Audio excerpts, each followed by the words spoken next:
हाय, good morning.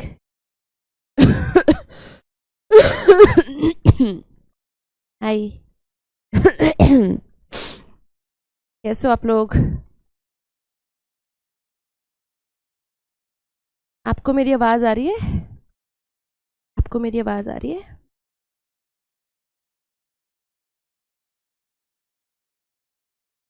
Good morning. आवाज़ आ रही है बेटा?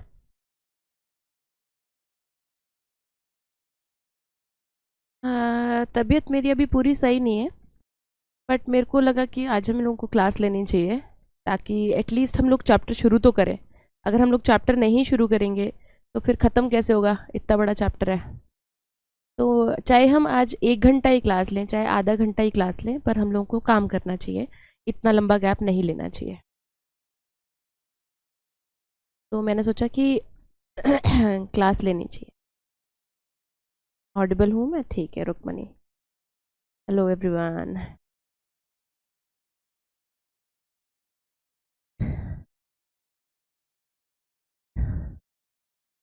चलो चैप्टर शुरू करें हम।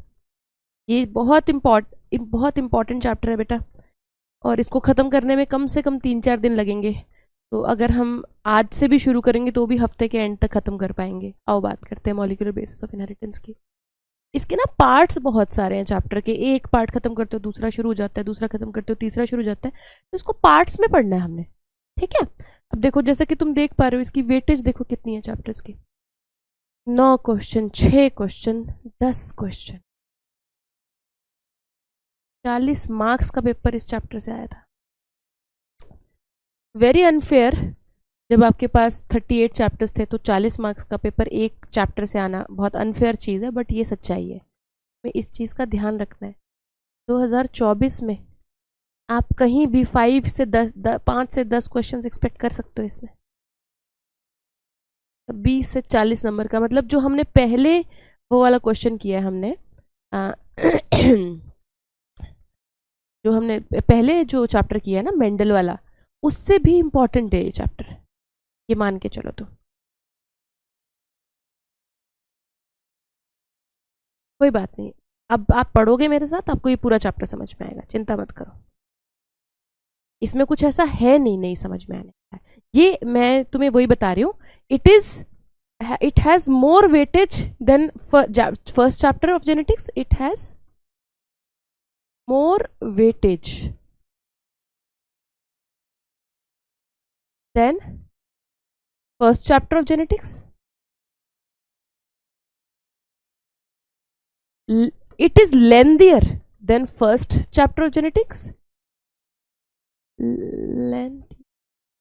Lengthier than first chapter of genetics. लेकिन इसकी अच्छी बात क्या है? It is easier than first chapter of genetics. इसमें इतनी टेक्निकल चीजें हैं नहीं जितनी फर्स्ट चैप्टर ऑफ जेनेटिक्स में थी। It is actually easier than first chapter of genetics. समझ रहे हो? तो ये इसका एडवांटेज है। अगर आप सिर्फ सुनते रहोगे ना और समझते रहोगे, आपको ज्यादा दिक्कत करने की जरूरत नहीं, क्योंकि कोई क्रॉस नहीं बनाना। कोई वो नहीं आ सकते, क्या कहते हैं, कोई न्यूमेरिकल नहीं आ सकते इस चैप्टर से। क्या आएगा? फैक्ट बेस्ड क्वेश्चन पूछेगा, जो एनसीईआरटी में लाइन है उसे से पूछेगा।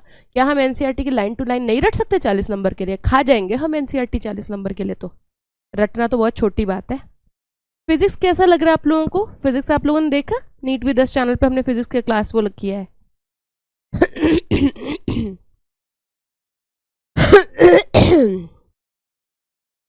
कोई प्री रिक्विजिट नहीं है इस चैप्टर के लिए बेटा। कोई प्री रिक्विजिट नहीं है। चाहे आपको बिल्कुल ना आता हो तो भी ये चैप्टर आप कर सकते हो, कोई दिक्कत नहीं है। फिजिक्स क्लासेस क्यों नहीं मिलेंगे बेटा? आपको बिल्कुल मिलेंगे।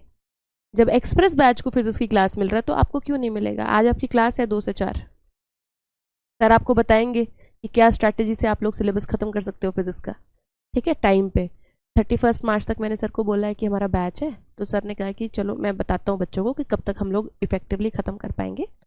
सर कह रहे थे 31 मार्च तक कर देंगे, फिर पर आज वो आपसे ज़्यादा डिटेल में बात कर लेंगे, क्या स्ट्रैटेजी रहेगी, कैसे पढ़ना है। ठीक है, देख लेंगे अनिरुद्ध, कोई नहीं।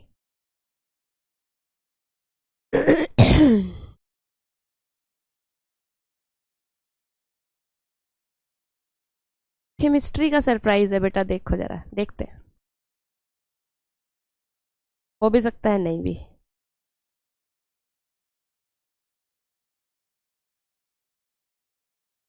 नहीं बेटा, आपको यूट्यूब पे कोई वन शॉट देखने की जरूरत नहीं है, जो कुछ है आपको ऐप में ही मिल जाएगा। यूट्यूब पे वन शॉट तो भी जस्ट डाला था, ठीक है, आपको यहीं पे सब कुछ मिलेगा, आप चिंता मत करो।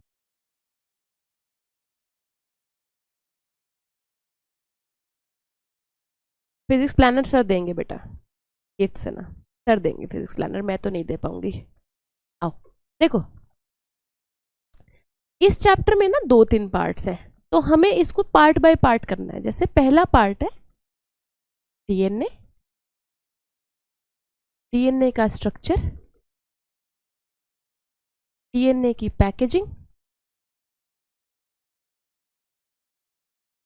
जी पैकेजिंग सही, डीएनए की packaging, then experiments to show that DNA is the genetic material in majority of organisms, या बस is the genetic material। फिर DNA versus RNA, DNA versus RNA लड़ाई कराएंगे, डीएनए के क्या फीचर्स है, आरएनए के क्या फीचर्स है, ठीक है। फिर रेप्लिकेशन ऑफ डीएनए, डीएनए से डीएनए कैसे बनता है, फिर ट्रांसक्रिप्शन, डीएनए से आरएनए कैसे बनता है। ये पहला पार्ट है, ठीक है। इस पार्ट को खत्म करने के लिए फोकस करना है हमने, पहला स्ट्रक्चर, दूसरा इसकी पैकेजिंग कैसे होती है, तीसरा कि भैया DNA is the genetic material, RNA तो नहीं है, कहीं कहीं प्रोटीन तो नहीं है, उसको पता करने के लिए हमने एक्सपेरिमेंट्स करने हैं। एक्सपेरिमेंट में कौन से साइंटिस्ट ने कौन सा एक्सपेरिमेंट किया था, उस एक्सपेरिमेंट में क्या किया था, वो हमें याद रहना चाहिए। 3 एक्सपेरिमेंट्स है, कुछ नहीं है, 3 एक्सपेरिमेंट्स आर देयर, नाम से याद होने चाहिए हमें, ठीक है। Then DNA versus RNA, DNA के क्या फीचर्स है, आरएनए के क्या फीचर्स है। देन पांचवा रेप्लिकेशन ऑफ डीएनए, डीएनए से डीएनए कैसे बनेगा। आज की क्लास में ये सब तो मैं नहीं करा पाऊंगी, मेरे को इतना बोलने का लग भी नहीं रहा, ना मैं इतनी देर खड़ी हो सकती हूँ, तो मैं यहाँ जितना भी हो सकेगा इसमें से आज करने की कोशिश करेंगे, ठीक है। एंड 6th पार्ट है डीएनए से आरएनए कैसे बनता है। These are actually very easy topics, ठीक है, बहुत इजी टॉपिक्स हैं, इनको चिंता करने की ज़्यादा जरूरत नहीं, आपको बड़े प्यार से समझ में आए। चलो आओ शुरू करते हैं। पहली बात तो डीएनए और आरएनए, पहली बात जो है डीएनए और आरएनए दोनों न्यूक्लिक एसिड्स हैं,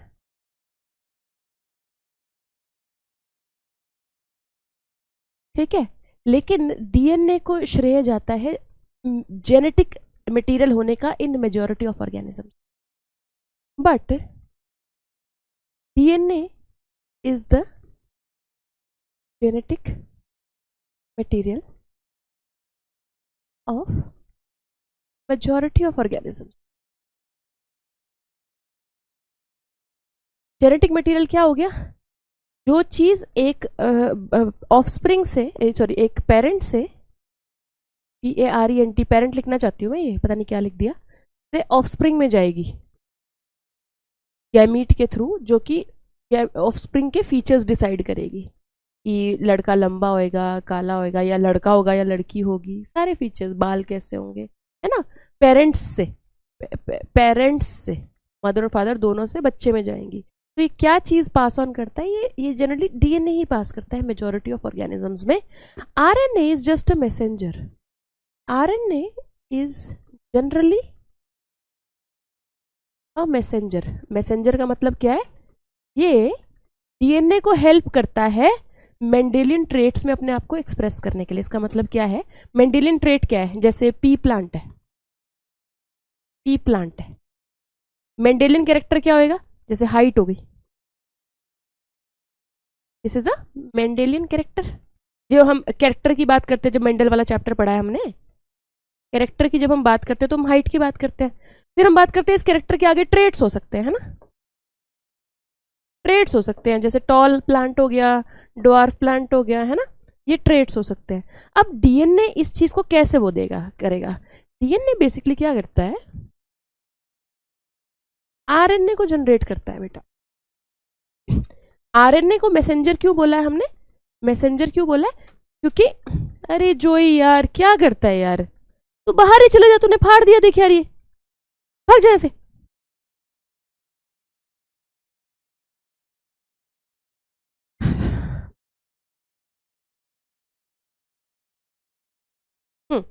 तो ये जो है मैसेंजर का काम करता है। मैसेंजर क्या है कि डीएनए से इंफॉर्मेशन उठाई, बोला आप ये इंफॉर्मेशन मेरे को दो कि आगे क्या बनाना है, फिर आरएनए से आगे प्रोटीन्स बनते हैं, और यही प्रोटीन्स जो है इंजाइम्स का काम करते हैं, और फिर इन्हीं इंजाइम्स से हम देखते हैं कि नए नए ट्रेट जनरेट होते हैं, है ना। यही इंजाइम अगर सही है, जैसे ह्यूमंस में ग्रोथ है हार्मोन, इंजाइम्स या हार्मोन कुछ भी, इंजाइम्स भी यही है प्रोटीन, हार्मोन्स भी प्रोटीन्स ही हैं,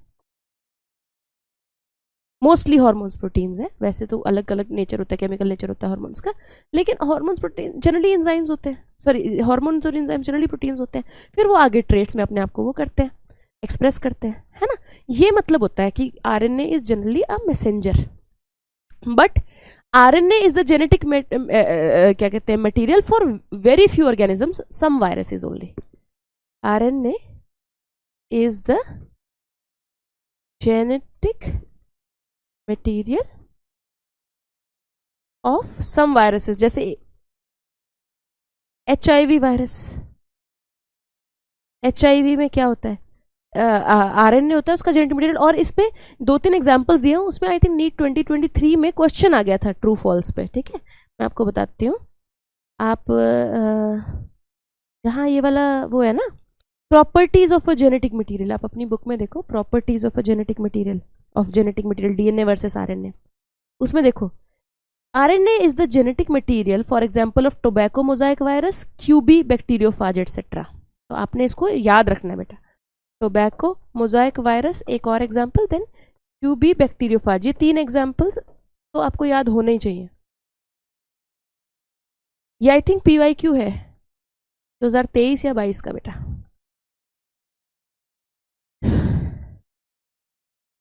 पहली बात समझ में आ गई?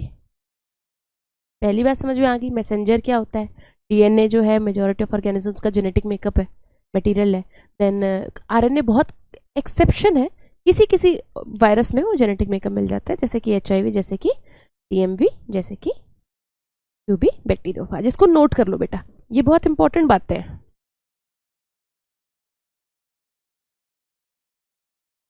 हाँ मैम, ट्रांसक्रिप्शन में डीएनए आरएनए को बिल्कुल मैसेंजर की तरह ही बनाता है कि जा मेरी इंफॉर्मेशन ले जा और तू प्रोटीन बना दियो जाके।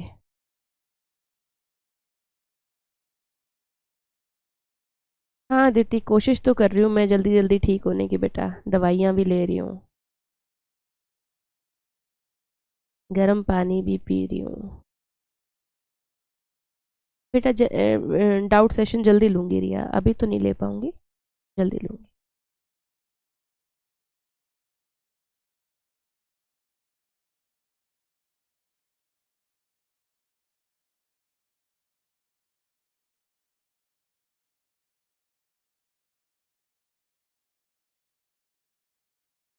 देखो अनुश्री, देखो आरएनए को मैसेंजर लिखा हुआ ये ट्रू स्टेटमेंट है, अब सारा आरएनए नहीं है, जो mRNA है वो मैसेंजर आरएनए है, वो भी ट्रू है, लेकिन ये एनसीईआरटी में लिखा हुआ है कि RNA acts as a messenger.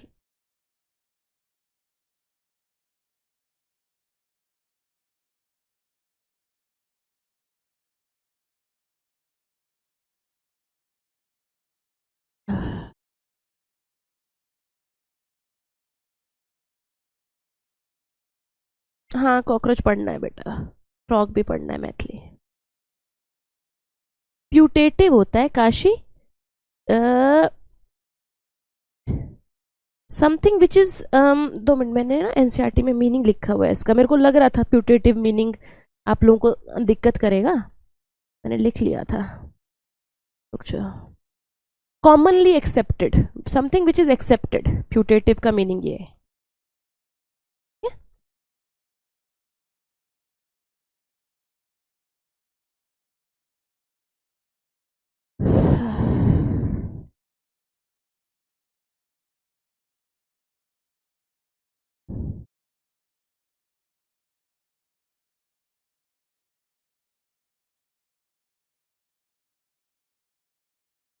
Putative बेटा फर्स्ट पहली 5वीं लाइन में लिखा है बेटा, जस्ट जहां चैप्टर स्टार्ट हुआ है। ठीक है, अब आ जाओ आगे, आगे बात करते हैं, आ जाओ। देन अब ये हमने पहले शुरू में चैप्टर के शुरू में बोल दिया कि DNA is the genetic material, लेकिन उसको प्रूव करने के लिए साइंटिस्ट ने बहुत मेहनत करी है। ठीक है, अलग अलग एक्सपेरिमेंट्स करे जो कि हम आगे जाके पढ़ेंगे। अब मेरी बात सुनो, सेकंड चीज जो हमें पढ़नी है, डीएनए की डिस्कवरी किसने की थी? कोई आंसर देना चाहता है? डीएनए को एज अ कि डीएनए जैसी चीज भी एग्जिस्ट करती है, किसने डिस्कवर किया था, बताओ मुझे।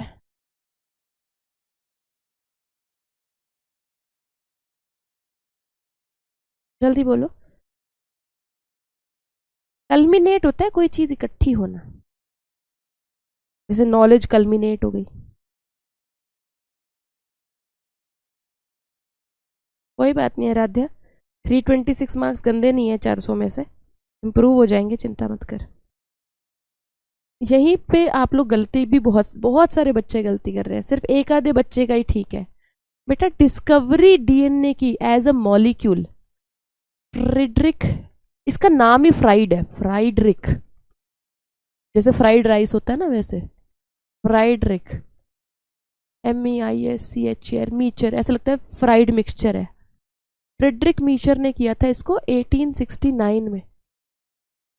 सबसे पहले डीएनए जैसा कुछ होता है तब पता भी नहीं था, उसने कुछ न्यूक्लियस तोड़ा तो उसको एक चीज़ मिली, फिर उसने देखा कि ये लिपिड की तरह भी बिहेव नहीं कर रहा, वाटर रिपेलेंट नहीं है ये बिल्कुल भी, फिर उसने देखा कि ये प्रोटीन की तरह बिहेव नहीं कर रहा, तो इसको समझ में आया कि मैंने कोई नया ही मॉलिक्यूल डिस्कवर कर लिया है।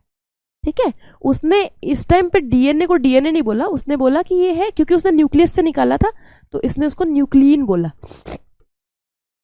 न्यूक्लियन बोला। ठीक है भाई, इतना बड़ा मॉलिक्यूल था ये कि इसका स्ट्रक्चर ही नहीं, बहुत मतलब 100 सालों तक तो इसका स्ट्रक्चर ही नहीं पता चल पाया। अल्टीमेटली 1953 में जाके वॉटसन एंड क्रिक ने इसका स्ट्रक्चर दिया, ये स्ट्रक्चर मॉडल फॉर डीएनए। ठीक है, जिसको उन्होंने डीएनए डबल हेलिक्स मॉडल बोला। अब इसमें बहुत सारे और साइंटिस्ट्स का इनपुट था, जैसे कि विल्किंस एंड मॉरिस का,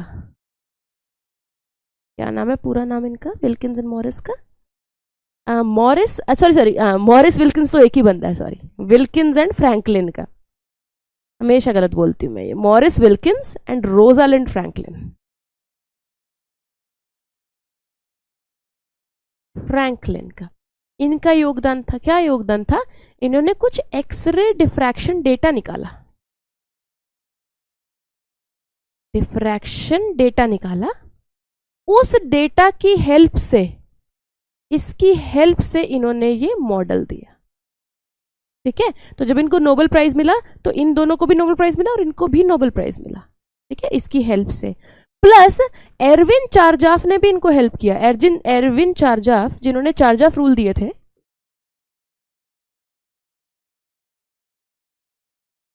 एरविन चार्जाफ नाम का बंदा था जिसने चार्जाफ रूल दिए थे, जिसने कि बेस पेयरिंग के बहुत सारे बेसिक्स बताए थे, उनसे भी इनको हेल्प मिली। ठीक है, उनसे भी इनको हेल्प मिली, तब जाके ये अपना सक्सेसफुली डीएनए डबल हेलिक्स का मॉडल दे पाए थे 1953 में। ठीक है, डीएनए को डिस्कवर किया बेटा फ्रेडरिक मीचर ने, इसको नोट कर लो। हाँ,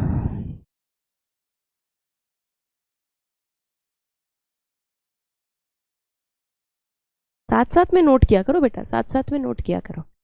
ठीक है, अब डीएनए को जब आप देखते हो तो डीएनए की लेंथ है बहुत ज्यादा। ठीक है, जैसे ह्यूमन डीएनए की लेंथ, अगर आप ह्यूमन डीएनए की लेंथ बोलो तो 2.2 मीटर्स की है, ये भी PYQ है। ये आई थिंक अभी 2022 का PYQ, आई थिंक ये 2022 या 23 का PYQ है, चेक कर लेना। PYQ आया था कि ह्यूमन डीएनए की लेंथ कितनी है। ठीक है, नहीं शायद आई थिंक 2-4 को मिला था Nobel prize, I am not sure, but मेरे को याद है ये चीज़। ठीक है, अब इतनी लेंथ के मॉलिक्यूल को पहली बात तो समझना ही बहुत मुश्किल था, ठीक है। फिर दूसरा, ये इतना बड़ा मॉलिक्यूल पैकेज कैसे होएगा भाई? न्यूक्लियस का जो साइज है वो एनसीईआरटी अभी कह रही है पैकेजिंग वाले उसमें 10⁻⁻⁻6 है साइज मीटर। तो भाई तुम इतना लंबा मॉलिक्यूल इतने से न्यूक्लियस में कैसे पैक करोगे? तो पहली बात तो तुम्हें डीएनए का स्ट्रक्चर समझना है, उसके बाद तुम्हें समझना है कि हमने न्यूक्लियस में घुसाया कैसे इतने लंबे मॉलिक्यूल को। तो पहले तो आओ ह्यूमन डीएनए का स्ट्रक्चर ही समझ लेते हैं। ह्यूमन डीएनए वो कह रहा है कि लॉन्ग मॉलिक्यूल है, it is a chain of nucleotides. Nucleotide क्या है इसका? डीएनए का मोनोमर है, मतलब डीएनए जो है पॉलीमर है बेसिकली। पॉलीमर क्या होता है? किसी एक छोटी चीज की रेपिटेशन से एक बड़ी चीज बन जाए उसको पॉलीमर बोलते हैं। तो ये जो छोटी चीज होती है इसको मोनोमर बोलते हैं, है ना। तो आपको पहली बात तो ये याद रखना है, ये भी पीवाईक्यू है कि डीएनए का मोनोमर क्या है? न्यूक्लियोटाइड। नाइट्रोजनस बेस नहीं है, सिर्फ शुगर नहीं है, सिर्फ फॉस्फेट नहीं है, पूरा न्यूक्लियोटाइड जो है वो डीएनए का मोनोमर है। और डीएनए की लेंथ जनरली आप न्यूक्लियोटाइड से ही काउंट करते हो। Its length is generally measured in nucleotides या बेस पेयर्स और बेस पेयर्स, ठीक है। अब न्यूक्लियोटाइड क्या, जितने न्यूक्लियोटाइड है हर न्यूक्लियोटाइड में एक नाइट्रोजनस बेस होता है, ठीक है। तो बेस पेयर्स से भी आप काउंट कर सकते हो। अगर इसकी स्ट्रक्चर की बात करें तो पहले हमें न्यूक्लियोटाइड का स्ट्रक्चर देखना पड़ेगा। न्यूक्लियोटाइड का स्ट्रक्चर बेटा इस तरीके से होता है, बीच में एक पेंटोज शुगर होती है, पेंटोज शुगर होती है। अगर मैं डीएनए की बात करूं तो पेंटोज शुगर में कौन सी? डीऑक्सीराइबोज शुगर होती है। अगर मैं आरएनए की बात करूं तो राइबोज शुगर होती है। दोनों में क्या फर्क होता है? ये पहला कार्बन है, ये दूसरा कार्बन है, तीसरा कार्बन है, ये चौथा कार्बन है, पांचवा कार्बन इधर रहता है, ठीक है।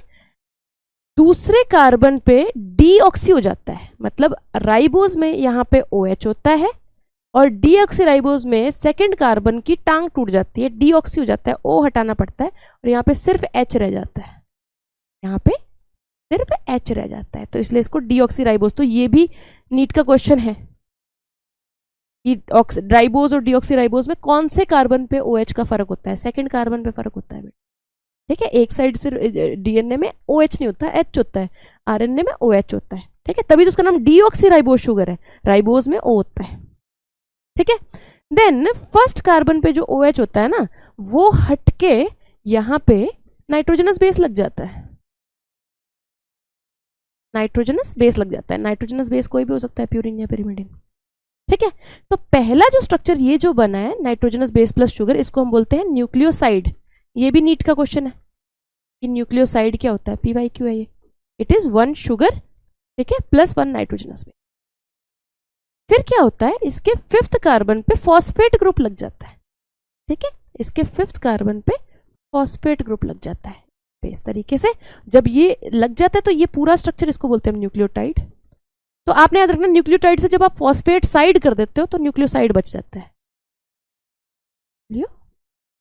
राइट, ये पूरा न्यूक्लियोटाइड है। न्यूक्लियोटाइड के 3 कंपोनेंट्स हैं, एक फॉस्फेट, एक शुगर और एक नाइट्रोजनस बेस, ठीक है।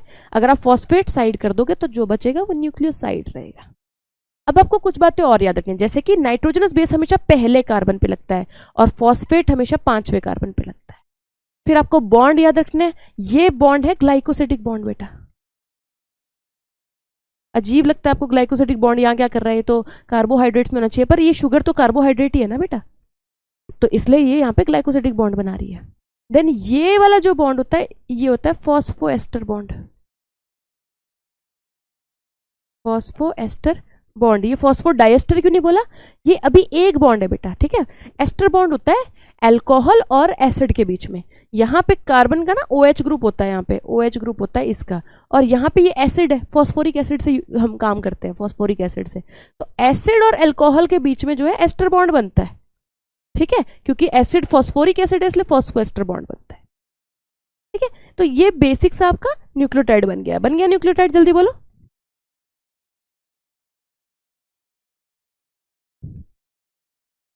Why DNA is the prominent genetic material? साक्षी पूछ रही है, क्योंकि DNA is more stable than RNA.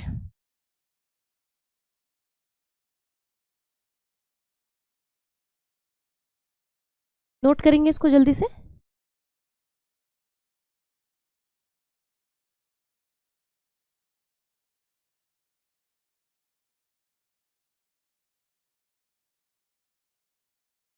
मान्या पूछ रही है मैम रिवीजन कैसे करें, एनसीईआरटी की रीडिंग करते रहे या फिर आपके टेस्ट से क्वेश्चंस अटेम्प्ट करें, कैसे करें प्लीज टेल। देखो मेरे टेस्ट से एक बार क्वेश्चन अटेम्प्ट कर लिया, अभी उसको छोड़ दो मान्या। जब भी रिवीजन करना है अपने नोट्स से रिवीजन करो। अभी जो इनिशियल रिवीजन्स कर रहे हो आप, आपके पास नोट्स होने चाहिए आपके रिवाइज करने के लिए। फिर जैसे जैसे नीट पास आता जाएगा फिर आप एनसीईआरटी से वापस भी रिवाइज कर सकते हो, अभी नोट से कर लो।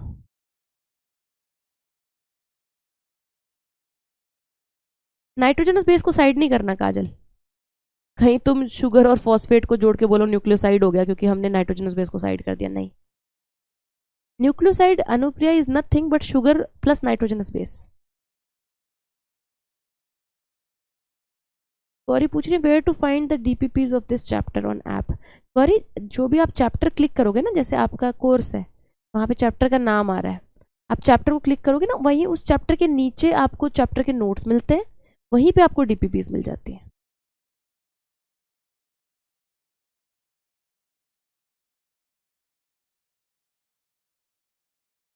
चाहत अभी मेरे पास क्वेश्चन पेपर है नहीं बेटा, क्वेश्चन नंबर 60, नहीं तो मैं आपको बता देती। कोई बात नहीं, इसके लिए अलग से डाउट सेशन रख लेंगे बेटा।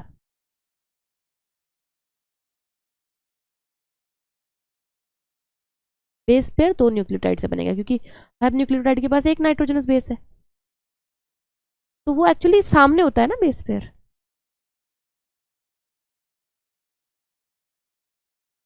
बेटा नोट्स तो बनाने चाहिए फरीदा यार, बिना नोट्स के क्या करेंगे हम, नोट्स तो चाहिए होते हैं। डेंगू और चिकन गुनिया से क्वेश्चन आए ना आए पूजा हम लोग कर लेंगे, मैं उसके नोट्स बना रही हूँ, मैं जल्दी आपको पढ़ा दूंगी। फॉस्फोडाइस्टर कहाँ से बनेगा बताती हूँ।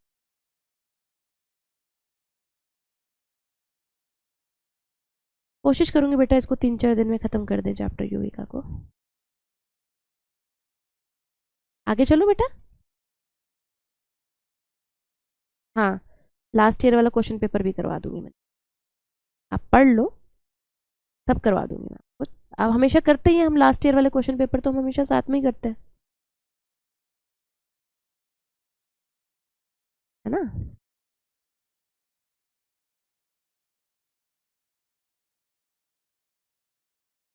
बेटा नोट्स, बेटा जितनी बार तुम्हें लगता है कि नोट्स से टाइम वेस्ट होगा, तुम उसको उस तरीके से मत सोचो ना बेटा कि वो टाइम वेस्ट है, तो उस तरीके से सोचो कि तुम्हारी प्रैक्टिस हो रही है चैप्टर पढ़ने की। अगर तुम नोट्स बना रहे हो तो तुम ये सोचो तुम एनसीईआरटी से नोट्स, कभी भी किसी और के नोट्स से मत बनाओ, नोट्स बनाओ एनसीईआरटी से। तो तुम ये सोचो कि तुम्हारा NCERT line to line revise हो रहा है, जब तुम ये सोच रहे हो कि अच्छा मैं नोट्स में कौन कौन सी लाइंस लिखूं। मैं भी चैप्टर ऐसे रिवाइज करती हूँ, मेरे तो नोट्स बने हुए उसके बाद भी मैं चैप्टर ऐसे रिवाइज करती हूँ। आप ये बात क्यों नहीं समझते हो, चैप्टर का इससे बढ़िया तरीका नहीं कोई हो सकता, लिख लिख के प्रैक्टिस करने जैसा होता है ये।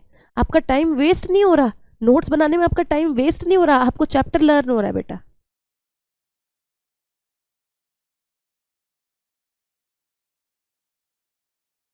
अप्रैल में ये टाइम नहीं बचेगा लिख लिख के नोट्स बनाने का, अभी बना लो। अभी बनाओगे तो आप ये सोचो, आपकी 3, आप ये बोल रही हूँ मैं आपको, मेरी बात सुनो, मैं आपको ये बोल रही हूँ आप 10 रिविजन्स ऐसे पढ़ पढ़ के करो और एक रिवीजन लिख लिख के करो, तो वो एक रिवीजन लिख लिख के किया हुआ उन 10 रिवीजन्स पे भारी पड़ जाएगा जो आप सिर्फ पढ़ पढ़ के रिवीजन करो। इसलिए बोल रही हूँ नोट्स बनाओ,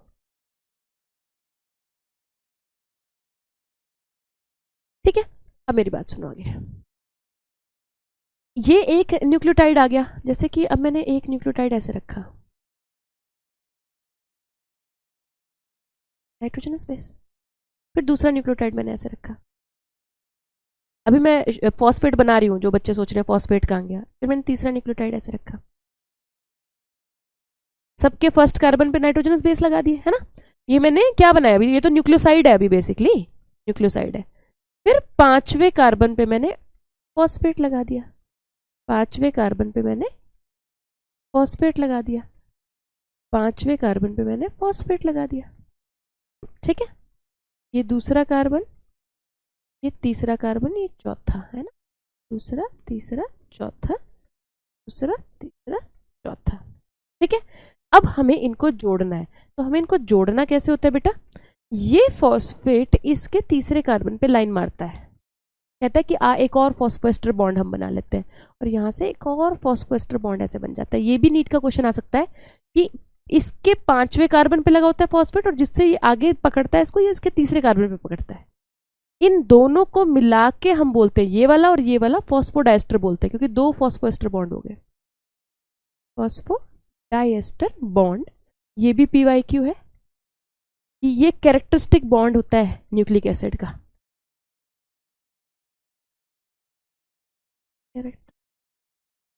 बॉन्ड ऑफ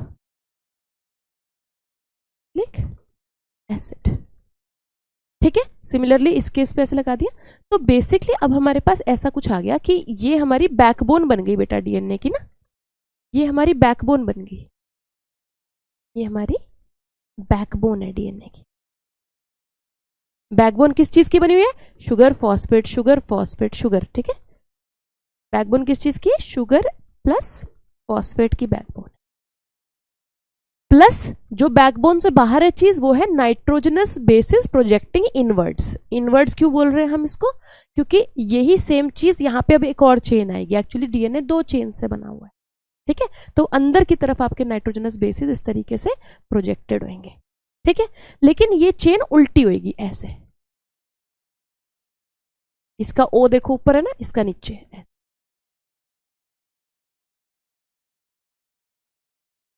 इस तरीके से। ठीक है, देन हाँ कुछ इस तरीके से यहाँ पे जैसे नाइट्रोजनस बेस आ गया इसके सामने, यहाँ पे नाइट्रोजनस बेस आ गया, मतलब इसका कार्बन नंबर 1 ये रहा। ठीक है, यहाँ पे नाइट्रोजनस बेस आ गया क्योंकि नाइट्रोजनस बेसिस ने आपस में जुड़ना है। ठीक है, ये 2 हो गया, ये 3 हो गया, ये 4 हो गया, और यहाँ पे 5 आ गया। तो इसका 5 का फॉस्फेट इधर के 3 से पकड़ा, इधर के 3 से पकड़ा। ठीक है, देन 4 देन 5 कार्बन ये रहा, इसका फॉस्फेट इधर के 3 से पकड़ा, 2 3 4। ठीक है, इधर के 3 से पकड़ लिया। ठीक है, और यहाँ पे 5 कार्बन यहाँ पे आ गया, 5th कार्बन यहाँ पे आ गया, यहाँ पे इसका फॉस्फेट आ गया। ठीक है, यहाँ पे इसका यहाँ पे OH आ गया, इसका OH पकड़ने के लिए कोई था नहीं, फ्री है इसका OH। ठीक है, जैसे कि इसका OH यहाँ पे फ्री है, नीचे से कोई पकड़ने के लिए है ही नहीं यहाँ पे, क्योंकि नीचे न्यूक्लियोटाइड ही नहीं है। सिमिलरली इसके यहाँ पे न्यूक्लियोटाइड नहीं है, नहीं तो इसको भी कैप्चर कर देते हैं। ठीक है, ऐसे 2 चेन्स होती हैं। तो क्योंकि इनकी पोलैरिटी ऑपोजिट है, ये ऊपर है ये नीचे है, ठीक है, इनको एंटी पैरेलल चेन्स बोलते हैं, एंटी पैरेलल पोलैरिटी बोलते हैं, एंटी पैरेलल चेन्स बोलते हैं। अब इसकी पोलैरिटी का देखो मीनिंग ढंग से समझो आप क्या होता है। इसका मीनिंग ये होता है, 2 रिएक्टिव ग्रुप्स हैं आपको, देखो फॉस्फेट हमेशा OH को पकड़ रहा है, जब भी नेक्स्ट न्यूक्लियोटाइड को पकड़ना है फॉस्फेट हमेशा किसको पकड़ रहा है, OH को पकड़ रहा है, 3rd कार्बन के OH को पकड़ रहा है ना। यहाँ पे भी फॉस्फेट हमेशा 3rd कार्बन के OH को पकड़ रहा है। तो इसका रिएक्टिव ग्रुप यहाँ पे फ्री है फॉस्फेट, क्योंकि इसके पास ऊपर कोई पकड़ने के लिए है नहीं, और ये किस पे लगा हुआ है, 5वें कार्बन पे लगा हुआ है। तो हम बोलते हैं इसका 5' एंड है। 5' एंड क्यों बोलते हैं, क्योंकि इसके 5' कार्बन का रिएक्टिव ग्रुप फ्री है। इसको हम 3' एंड बोलते हैं, क्यों, क्योंकि इसके 3rd कार्बन का रिएक्टिव ग्रुप फ्री है, क्योंकि देखो नीचे से फॉस्फेट है नहीं पकड़ने के लिए। ठीक है, इसका फॉस्फेट तो यहाँ पे लगा हुआ है, तो इसका फॉस्फेट फ्री नहीं है, इसका फॉस्फेट फ्री नहीं है, इसका फॉस्फेट ऊपर पकड़ रहा है, लेकिन OH फ्री है, तो इसको 3' एंड बोलते हैं, क्योंकि इसका 3rd कार्बन का रिएक्टिव ग्रुप फ्री है। सिमिलरली यहां देखो, इसका फॉस्फेट यहाँ पे बिजी है इसको पकड़ने में, अगली वाली अंटी को पकड़ने के लिए। ठीक है, लेकिन इसका OH ग्रुप फ्री है, तो 3' एंड हुआ ये इसका, क्योंकि इसका 3rd कार्बन का रिएक्टिव ग्रुप फ्री है।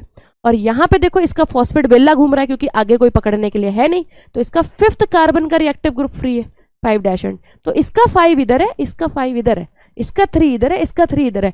इट इज लाइक एक का, जैसे मान लो 5' एंड अगर सिर मान लू, 5' एंड अगर सिर मान लू और पैर मान लू मैं 3' एंड, तो एक का सिर इधर है, एक का सिर इधर है, इसका 5' इधर है, इसका पैर इधर है, ऐसे। ठीक है, ये होता है एंटी पैरेलल अरेंजमेंट। समझ में आ गया?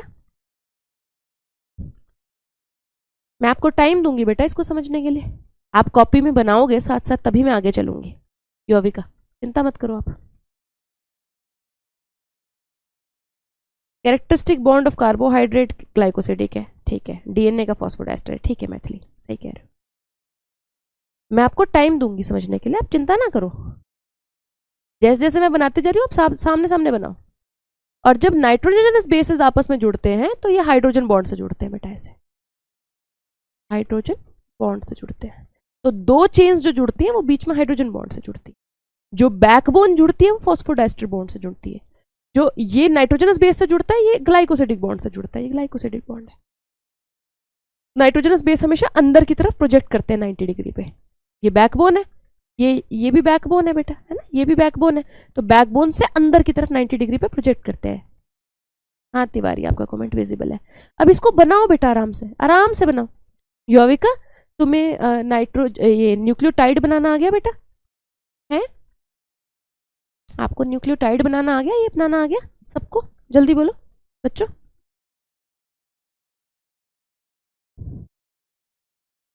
न्यूक्लियोटाइड बनाना आ गया?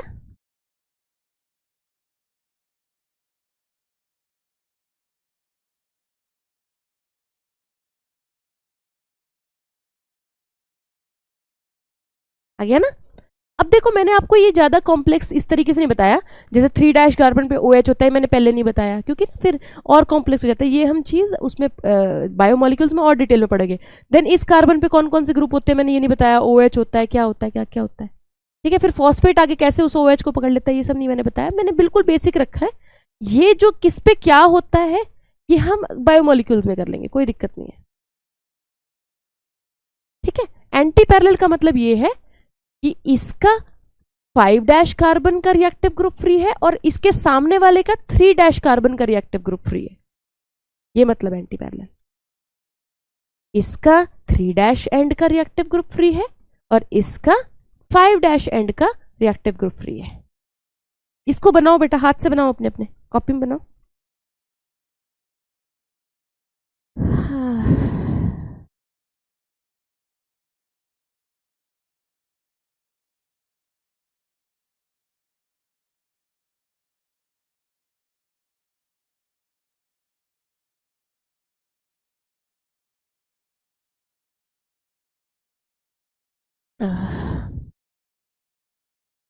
करो करो करो, बनाओ बेटा। जब बन जाए तो डन लिखना मेरे को कमेंट में। और इसको फील करो बनाते हुए, सिर्फ बनाना नहीं है बेटा, इसको फील करो, अपने अंदर तक जाने दो इसको, महसूस करो इसको बनाते हुए कि अच्छा ऐसे बन रहा है, अच्छा ठीक है, अच्छा ठीक है।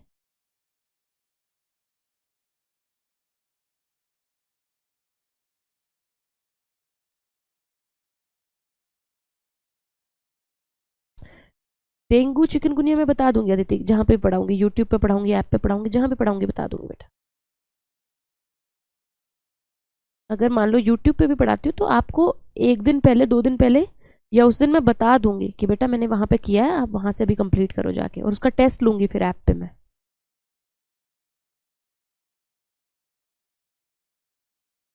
कहीं पे पढ़ाऊंगी टेस्ट तो उसका ऐप पे ही होएगा।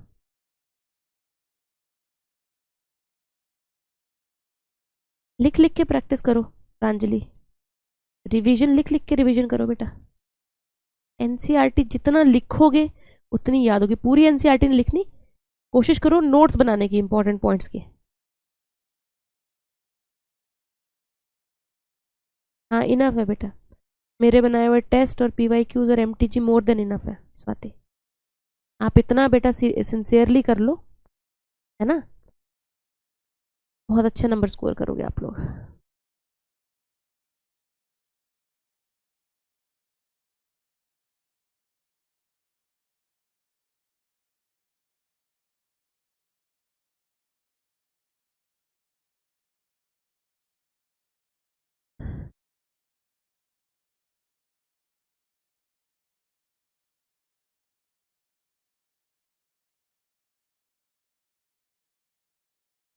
हाँ अपने हाथ से बनाने पे क्लियर होती है बेटा, टीचर कितनी भी बार बना लेगा नहीं क्लियर होता है। जब तक खुद लिखता है बंदा, उसके अंदर तक जब चीज़ जाती है, महसूस होती है उसको वो चीज़ कि अच्छा ऐसे है, फिर जाके एक्चुअली में जो कॉन्फिडेंस आता है फिर आता है, इससे पहले कोई कॉन्फिडेंस नहीं आता बेटा।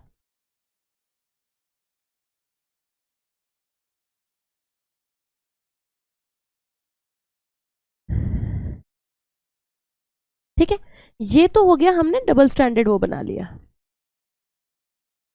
ये बेटा हमने ऐसे बना लिया। अभी एक मॉलिक्यूल ऐसे पड़ा है ना, ऐसे पड़ा है, ऐसे पड़ा है ना, लेकिन ये मॉलिक्यूल ऐसे मुड़ा होता है आगे, ये ऐसे ही नहीं रहता, कुछ ऐसे फोल्डेड होता है।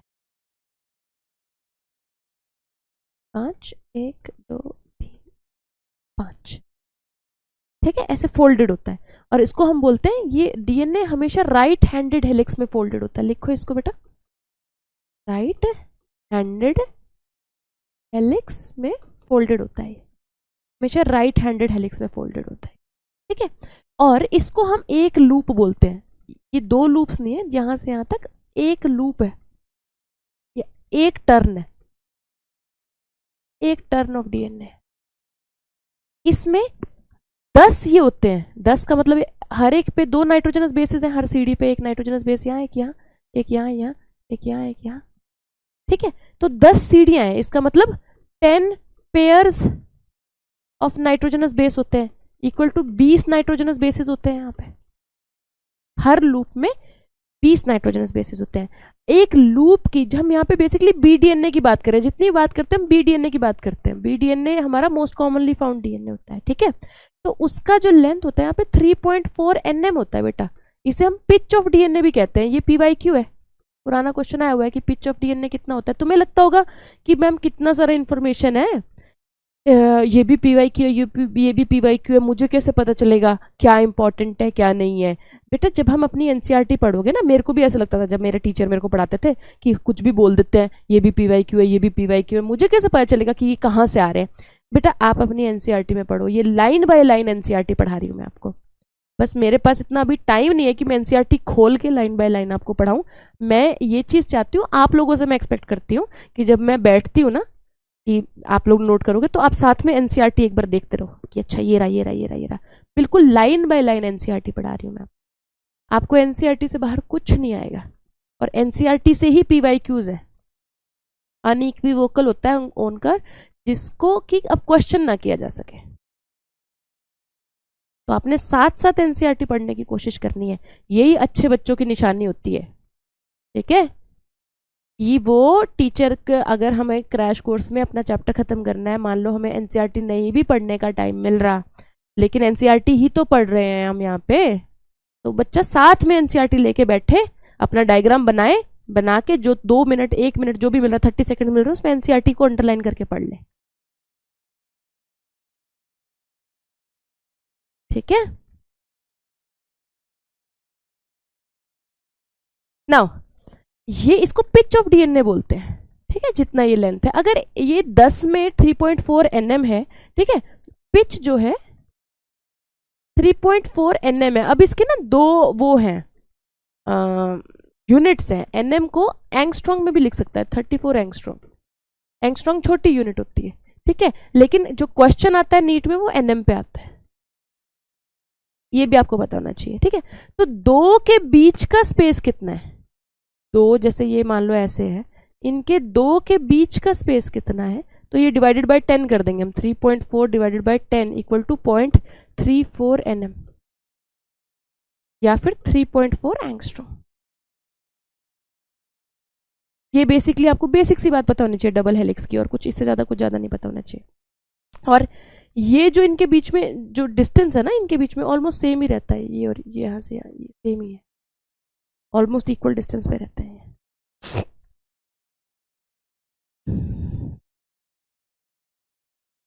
नोट करो बेटा, इसको नोट करो। अब हमने कहाँ तक एनसीईआरटी कवर कर लिया, देखो, स्ट्रक्चर ऑफ पॉलीन्यूक्लियोटाइड चेन, ठीक है, देन आपका पूरा यहाँ पे जो salient features of double helix structure of DNA की बात हो रही है, ये हमने पूरा कर लिया। सिर्फ हमें अब नाइट्रोजनस बेसिस के बारे में बात करना है। कोई बात नहीं सानिया, लर्न करने से ही होगा बेटा, लर्न करने से ही होगा। एनएम इंपॉर्टेंट है, एंगस्ट्रॉन्ग तो उसके एनएम याद कर लो, एंगस्ट्रॉन्ग में तो कन्वर्ट हो ही जाएगा।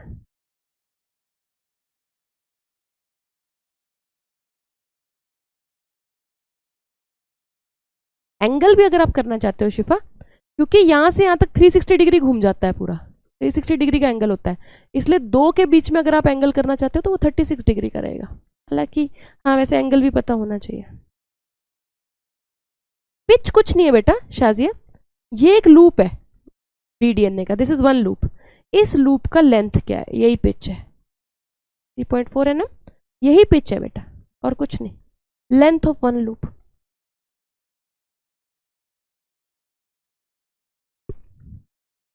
कीर्तन से ना क्यों बेटा स्पैम कर रहे हो, क्या मतलब है स्पैम करने का?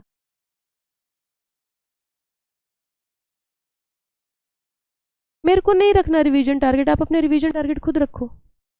मेरे तरीके से तो मैं रिवीजन टारगेट कर ही रही हूँ अपने हिसाब से। तो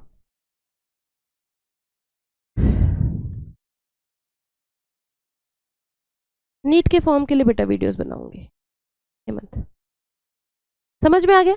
ये वाले पार्ट समझ में आ गया बेटा? जल्दी बोलो, नाइट्रोजनस बेसिस पे चलो।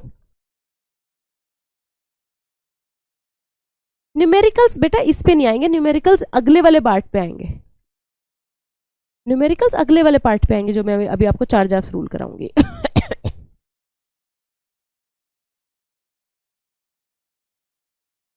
देखो न्यूमेरिकल्स आते हैं चार्ज-ऑफ रूल पे।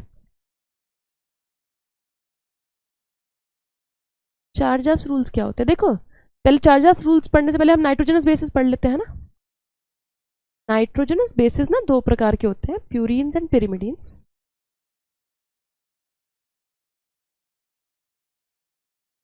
ठीक है, प्यूरीन्स होते हैं Ag और ये होते हैं Ct, AgCt। ठीक है, Ag बड़े प्यार से बुलाती है आपस में क्योंकि ये दोनों एक ही साइड पे हैं, Ag।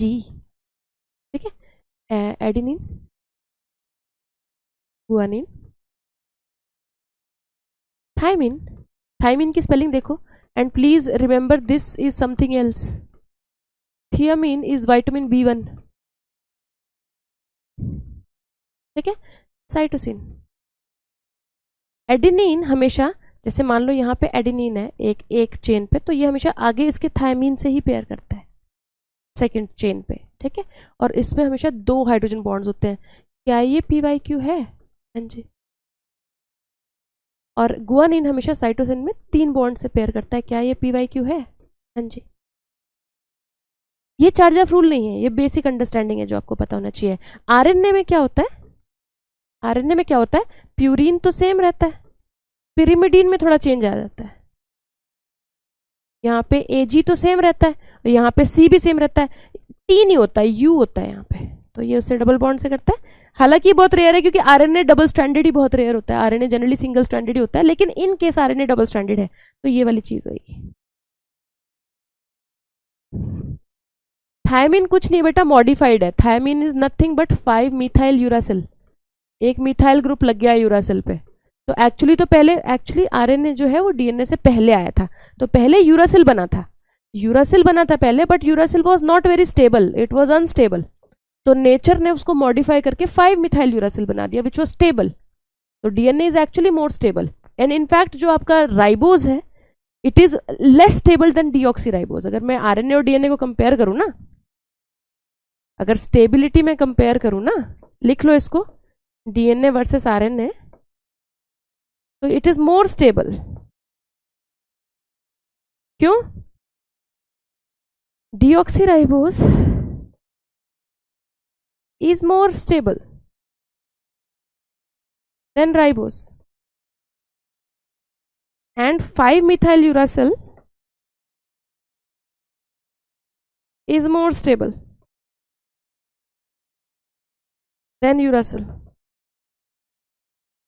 थोड़ा गंदा लिखा है लेकिन समझ जाओ क्या लिखा है। तो DNA is actually more stable, और यही रीजन है कि DNA हमारा जेनेटिक मटेरियल है मेजॉरिटी ऑफ ऑर्गेनिज्म का, क्योंकि आपका जेनेटिक मटेरियल ऐसा होना चाहिए जो स्टेबल है लेकिन थोड़ा थोड़ा म्यूटेशन अलाउ करे। DNA ऐसा ही है, वो स्टेबल है लेकिन हल्का हल्का म्यूटेशन अलाउ करता है।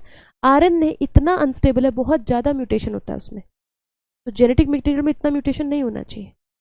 ठीक है, सो ये एक बेसिक सी बात है, ये आपको पता होनी चाहिए। ठीक है, तो there are 3 types of pyrimidines, cut से याद करते हैं बच्चे, CUT, 3 types of pyrimidines. Cytosine, uracil and thymine. There are 2 types of purines, adenine and guanine. Just DNA में थायमिन मिलता है, आरएनए में उसकी जगह यूरासिल मिलता है, बाकी सब सेम रहता है। बी डीएनए पूनम बहुत प्रकार का डीएनए होता है वैसे ना, A DNA, B DNA, Z DNA, लेकिन जो हम पढ़ते हैं वो हम बी डीएनए के बारे में पढ़ते हैं, क्योंकि B DNA is the most common type of DNA. NCERT में जितनी बातें दी गई हैं वो बी डीएनए के बारे में दी गई।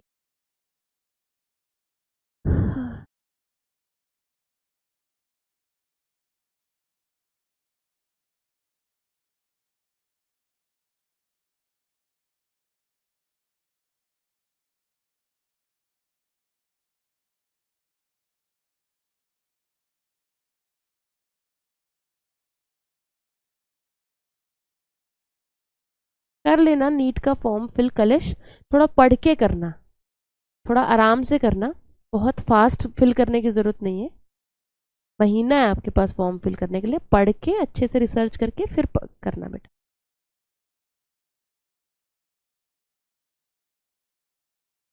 हेटेरोपॉलीमर होता है ऐसा पॉलीमर सानिया जिसके जो मोनोमर्स हैं वो सेम ना हो आपस में, जैसे डीएनए इज अ हेटेरोपॉलीमर क्योंकि उसके न्यूक्लियोटाइड सारे के सारे अलग अलग हैं। जैसे न्यूक्लियोटाइड में अगर एडेनिन है तो अलग न्यूक्लियोटाइड है। वीडियो निकालूंगी जहाँ थोड़ी तबीयत ठीक होएगी ना बेटा, फिर फॉर्म वाली वीडियोस निकालूंगी। अभी तो आप लोगों की क्लास लेनी मुश्किल हो रही है मुझे।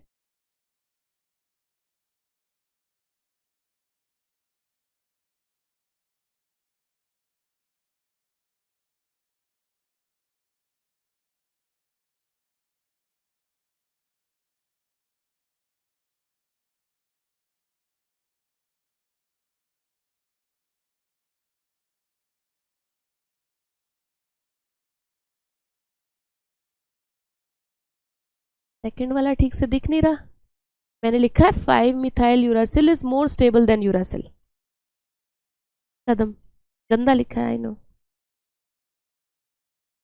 लिखा है 5 methyl uracil is more stable than uracil.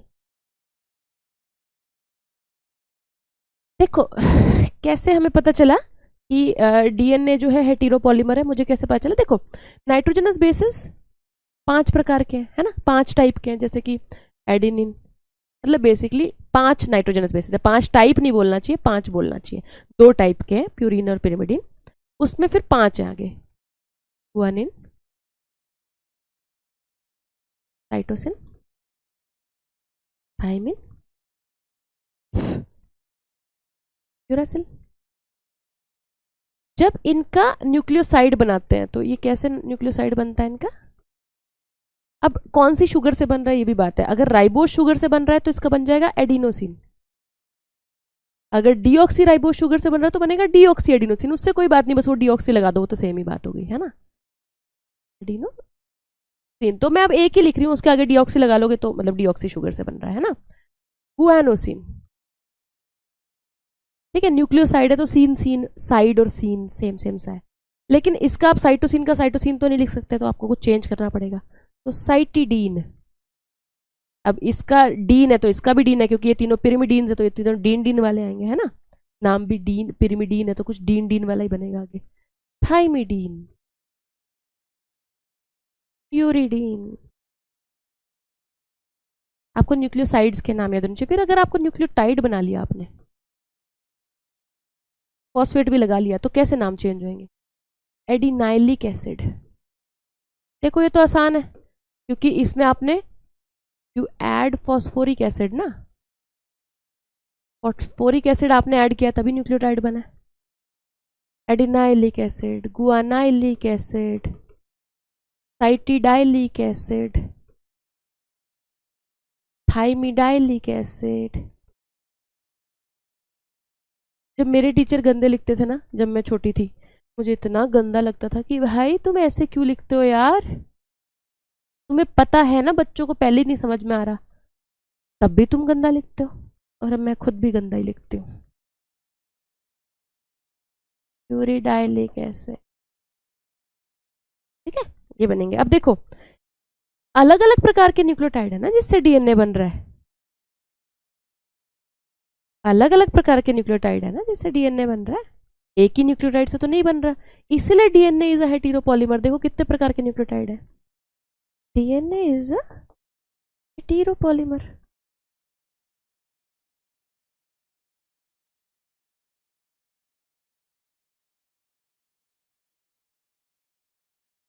हाँ सही बात है, सही कह रहे हो। थाइमिडाइलिक एसिड या थाइमिडीन मुझे नहीं बोलना चाहिए, डीऑक्सीथाइमिडीन बोलना चाहिए, क्योंकि थाइमिडीन बनता ही नहीं है, डीऑक्सीथाइमिडीन ही बनता है सिर्फ। समझ रहे हो ना क्यों? क्योंकि ये सिर्फ डीएनए के में ही बनता है, थाइमिडीन आरएनए में बनता ही नहीं। और यूरिडीन में डीऑक्सी यूरिडीन नहीं बनेगा, क्योंकि डीएनए में नहीं बनता।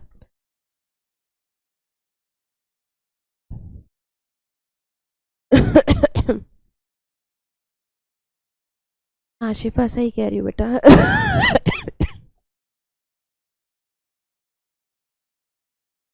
समझ में आ गया बेटा?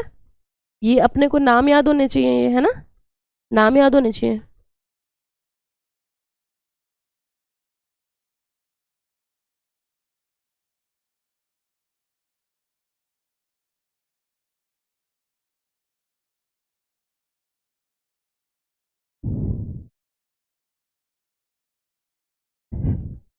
देखो आओ, चार्जफ रूल क्या है? एरविन चार्जफ ने कहा कि यार ऐसे ही कुछ नहीं हो रहा, जैसे यहाँ पे दो हैं, तो नाइट्रोजनस बेस यहाँ पे कौन सा होगा, यहाँ पे कौन सा होगा, यहाँ पे कौन सा होगा, यहाँ पे कौन सा होगा, यहाँ पे कौन सा होगा, यहाँ पे कौन सा होगा, ये कोई डिसाइडेड नहीं है। ठीक है, उसने कहा कि यार देखो कुछ भी हो, मान लो यहाँ पे 10 उसकी चेन है, 10 बेस पेयर्स की चेन है ना, 1 2 3, मैं 10 पेयर्स पेयर्स तो जस्ट एग्जाम्पल दे रही हूँ, एग्जाम्पल दे रही हूँ मैं 10 बेस पेयर का, 1 2 3 4 5 6 7 8 9 10, है ना, 10 का। तो उसने कहा कि कुछ ऐसा फिक्स्ड नहीं होता कि यार एक साइड पे प्यूरिन होंगे, एक साइड पे पिरिमिडीन होंगे, ऐसा कुछ नहीं है। इधर प्यूरिन आएगा तो इधर पिरिमिडीन आ जाएगा, इधर पिरिमिडीन आएगा तो इधर प्यूरिन आ जाएगा, ऐसा कुछ नहीं है। ठीक है, ना ही कुछ ऐसा फिक्स्ड है कि इतनी लेंथ में इतने प्यूरिन्स होने चाहिए, मतलब इतने ये होना चाहिए, इतने ये होना चाहिए। देखो ऐसा सीधी सी बात है, जहां पे एक प्यूरिन आएगा उसके आगे पिरिमिडीन ही जुड़ेगा आके, और जहां पे एक पिरिमिडीन आएगा उसके आगे प्यूरिन ही जुड़ेगा आके, और वो भी फिक्स्ड है कि किससे क्या जुड़ेगा। उसका पहला रूल ही ये था चार्जेफ का कि जो एडिनिन है उसने थायमीन से ही जुड़ना है, और जो गुआनिन है उसने साइटोसिन से ही जुड़ना है। तो पहला रूल कहता है, देखो सीधी सी बात है, amount of adenine will always be equal to amount of thymine. अच्छा, चार्जेफ के रूल ना हमेशा डबल स्ट्रैंडेड डीएनए के लिए, आरएनए पे लागू ही नहीं होते, नॉट एप्लीकेबल ऑन आरएनए। ये भी पीवाईक्यू है, एप्लीकेबल ऑन आरएनए। देखो क्यों? क्योंकि आरएनए जनरली सिंगल स्ट्रैंडेड होता है। ठीक है, देखो जो संडे वाला टेस्ट था ना, वो थोड़ा मुश्किल लग सकता है आप लोगों को, क्योंकि भाई 60 मिनट्स में 100 क्वेश्चंस करना और उसमें इतने सारे क्रॉस बनाने वाले क्वेश्चंस हैं, तो वो किसी के लिए भी मुश्किल हो सकता है। आपने उससे वो नहीं होना, परेशान नहीं होना है। उसको जो क्वेश्चंस नहीं आए, आपको पीडीएफ तो मिल ही जाती है उसकी, आपने पीडीएफ में प्रैक्टिस करना है उसको, क्योंकि आपको 100 क्वेश्चंस जेनेटिक्स के ही थोड़े भी आएंगे पेपर में। जेनेटिक्स का तो कोई जो क्रॉस वाला है तो वो तो कोई एक आधा ही क्वेश्चन आएगा, आपने क्या डरना है। ठीक है, इसमें कोई डरने की बात ही नहीं है। चाहे आपके 400 में से कितने का किया मैंने, 100 क्वेश्चंस दिए थे ना, हाँ 400 में से कोई बात नहीं, 300 आए, कोई दिक्कत नहीं है,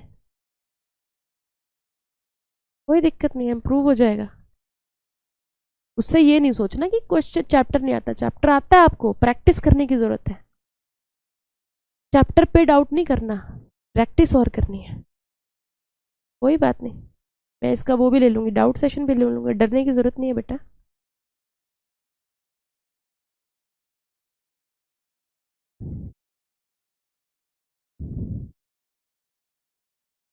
कोई बात नहीं आप, कोई बात नहीं, फिर क्या हो गया,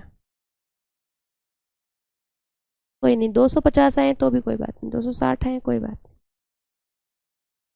कोई बात नहीं खुद से। लेकिन गलत बात ये होगी अगर आप उसको प्रैक्टिस ना करो, तो ये सोच के कि यार ये तो मुझे चैप्टर ही नहीं आया, हटाओ, मुझे नहीं अपना टाइम वेस्ट करना। इससे अच्छा तो मैं अपने बाकी 29 चैप्टर्स पे जो भी मेरे बचे हुए हैं, 31 चैप्टर्स, उन पे जोर लगा लूंगी, मुझे ये करना ही नहीं। वो गलत बात हुई। क्योंकि अगर उस चैप्टर से उठा के 10 क्वेश्चन आ गए तो कौन संभालेगा हमें और कौन संभालेगा हमारे पेपर को, समझ रहे हो? वो गलत बात होगी। उस चैप्टर पे गिव अप करना गलत बात होगी, बाकी कोई गलत बात नहीं है।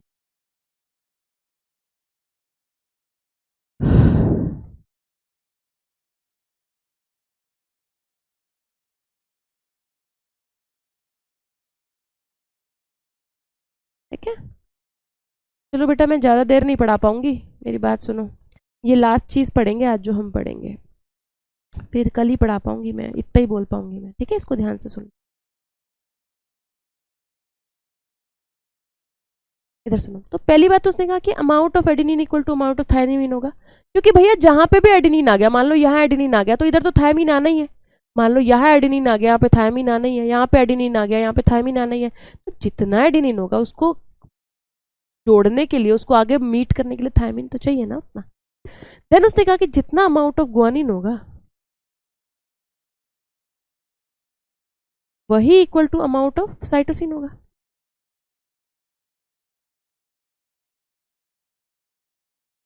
ठीक है, अब एक सीधी सी बात है, देखो समझने की बात है, ध्यान से समझना। अब तुम लोग को एक चीज थोड़ी अजीब लगेगी सुनने में। मान लो यहाँ पे 20 नाइट्रोजनस बेसिस है 10 बेस पेयर्स में से, कितने प्यूरीन्स होंगे और कितने पिरिमिडीन्स होंगे, ये बताओ मुझे। टोटल में कितने प्यूरीन्स होंगे और कितने पिरिमिडीन, बताना। कोई नहीं अश्विनी, तेरा क्वेश्चन छूट गया बेटा बाद में, लेकिन करने हैं वो, कोई बात नहीं।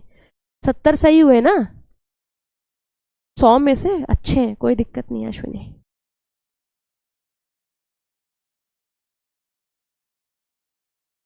तुम देखो बेटा, कहीं पे भी एक प्यूरीन आ गया तो क्या उसके आगे पिरिमिडीन नहीं आएगा, या एक पिरिमिडीन आ गया तो क्या उसके आगे प्यूरीन नहीं आएगा, चाहे दोनों में से कोई भी हो। एक प्यूरीन का हाथ पकड़ने साथ निभाने, इसका हाथ पकड़ने कहाँ से देख पिरिमिडीन आएगा, एक पिरिमिडीन का हाथ पकड़ने इधर से एक प्यूरीन आएगा ना।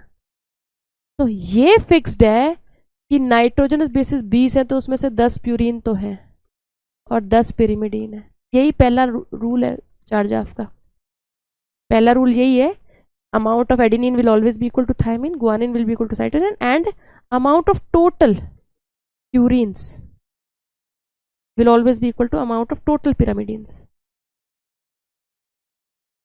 समझ में आ गया? इसी पे न्यूमेरिकल्स आते हैं बेटा, इसी पे ही न्यूमेरिकल्स आते हैं सारे के सारे। ऐसे आते हैं जैसे बोल देते ए अगर 17% है डबल स्ट्रैंडेड डीएनए में तो सी बताओ कितना है, निकालना। ऐसे क्वेश्चन आते हैं। ए 10 है, ए 17 है तो सी बता दो कितना है, बताना।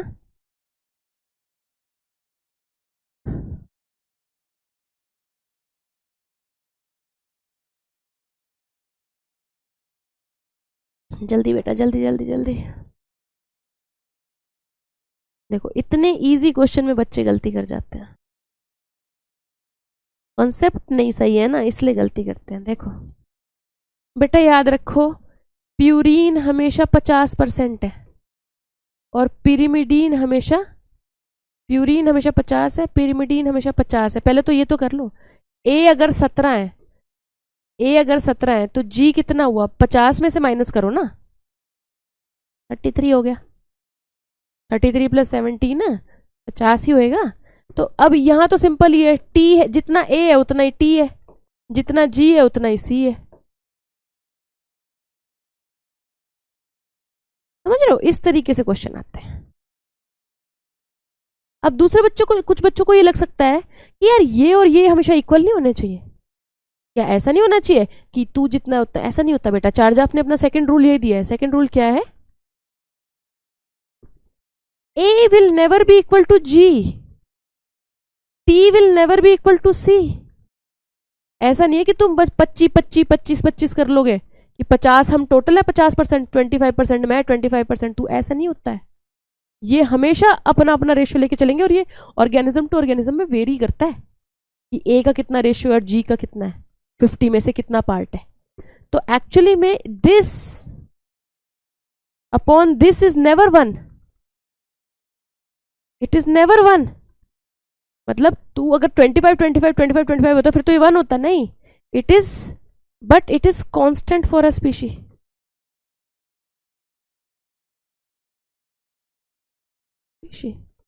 सो 1 क्या है, 1 क्या, अगर मैं इन दोनों को जोड़ दूं ए प्लस जी अपॉन टी प्लस सी, वो 1 है, क्योंकि ए प्लस जी टोटल प्यूरिन है, टी प्लस सी टोटल पिरिमिडीन है. पिरिमिडीन और प्यूरिन की जब भी रेशो लोगे वो तो 1 आएगी. लेकिन अगर तुम ये जोड़ दो, एक प्यूरिन एक पिरिमिडीन ले लो, एक प्यूरिन एक पिरिमिडीन ले लो, तो वो कभी 1 नहीं होएगा. नोट करो बेटा इसको ढंग से, नोट करो. और क्वेश्चन देती हूँ उस्ताक्षी, रुचो देती हूँ बेटा.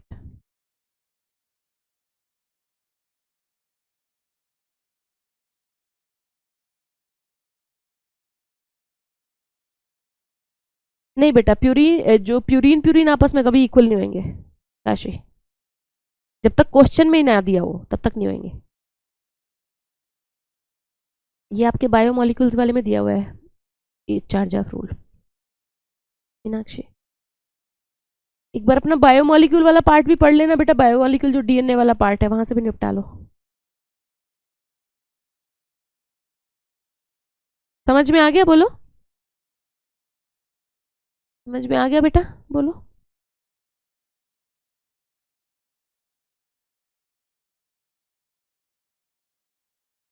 हाँ हाँ, क्वेश्चन देती हूँ, लाओ तुम्हें.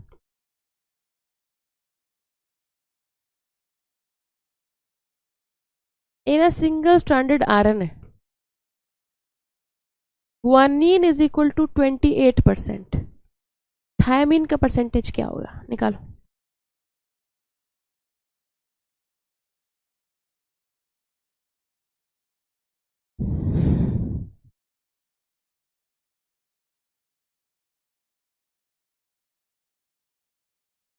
जल्दी निकालो बेटा.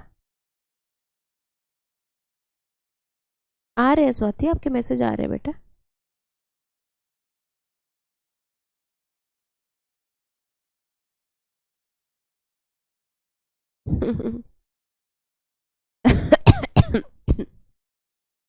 कौन कौन फंसा. शिवाली फंस गई, महिमा फंस गई, चाहत फंस गई, आराध्या मीनाक्षी फंस गई, श्वेता फंस गई, गोल्डी फंस गई, कुमार फंस गया, महिमा फंस गई.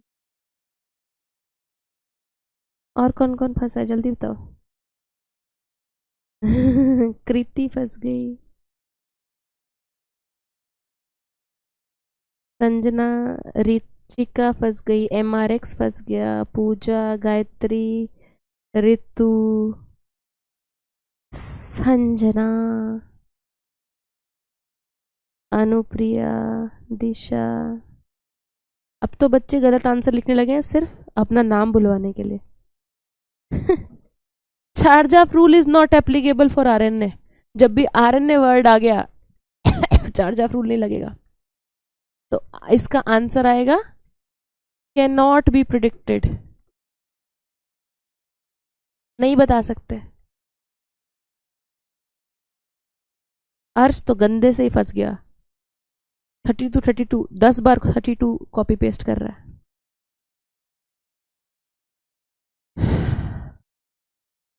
अच्छा नहीं, बता सकते बता सकते हैं बता सकते हैं. इसके लिए चार्ज ऑफ की जरूरत नहीं है. इसको तो वैसे बता सकते हैं. थायमिन तो 0% होएगा. जो बच्चे कैन नॉट बी कैलकुलेटेड में फंस गए वो भी फंस. मैं खुद फंस गई अपने क्वेश्चन में. थायमिन तो नहीं होगा ना यार, चाहे कुछ भी कर लो, मत लगाओ चाहे चार्ज ऑफ. सिर्फ 0% वाले बच्चे जीते हैं. मैम भी हार गई है बच्चे भी हार गए. मैं सोच रही हूँ कुछ बच्चे 0% क्यों कर रहे हैं.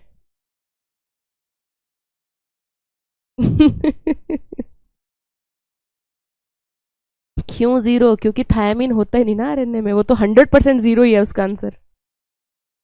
बताओ. तुम्हारा मोए मोए करने के चक्कर में मेरा भी मोए मोए हो गया. मैंने सोची नहीं थी ये बात.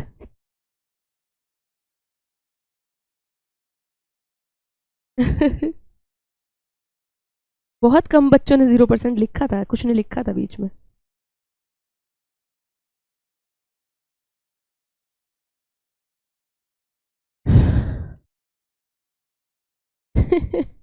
चलो, इन अ डबल स्ट्रैंडेड डीएनए, हाँ, थायमीन जो है 5% है, तो साइटोसिन कितना परसेंट?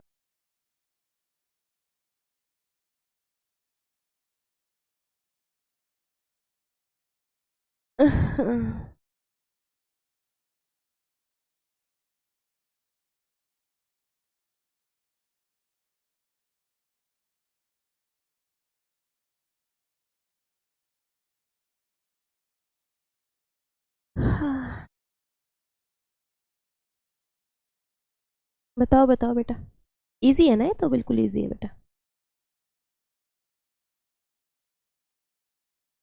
बेटा ये दोनों ही पिरिमिडीन्स हैं, दोनों पिरिमिडीन है, टोटल पिरिमिडीन 50% है, टू 5 है, तो ये 45% अपने आप ही हो गया ना बेटा, है ना? सिंपल है। चलो, एटलीस्ट हमारा एक काम तो निपटा। अच्छा, जो बच्चे कह रहे हैं कि 5th पॉइंट समझाना, the plane of one base stacks over the other in double helix which gives addition to H bonds confers stability to helical structure। वो बस यही कहने की कोशिश कर रहा है। आराध्या का क्वेश्चन था आई थिंक ये, जैसे जो एक बेस पेयर का स्टैक है ना, जैसे सीडी है, वो दूसरे बेस पेयर के ऊपर है, तो ये स्टेबिलिटी देता है बेसिकली हेलिकल स्ट्रक्चर को। ठीक है, हाइड्रोजन बॉन्ड्स तो स्टेबिलिटी देते ही हैं हेलिकल स्ट्रक्चर को, साथ में एक दूसरे के ऊपर पड़े होते हैं, वो भी चीज स्टेबिलिटी देता है। ठीक है, मतलब सिंपल सा, इसमें कोई बहुत ज़्यादा कॉम्प्लेक्स है नहीं बेटा, ये वाली बात। ठीक है बेटा, चलो चलो, आज के लिए हम इतना ही पढ़ेंगे।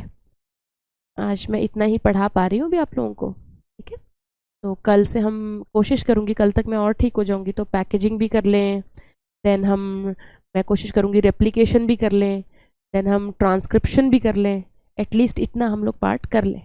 ठीक है, फिर ताकि अगले दिन में हम फिर ट्रांसलेशन कर सकें, जेनेटिक कोड कर सकें, लैकोपेरॉन वगैरह कर सकें। ठीक है, फिर मे बी नेक्स्ट उसमें हम ह्यूमन वो जीनोम प्रोजेक्ट और वो कर लें, डीएनए फिंगरप्रिंटिंग कर लें। ठीक है, चलो, सी यू, बाय। डीपीपी अभी भिजवा रही हूँ आप लोगों को थोड़ी देर में। ठीक है।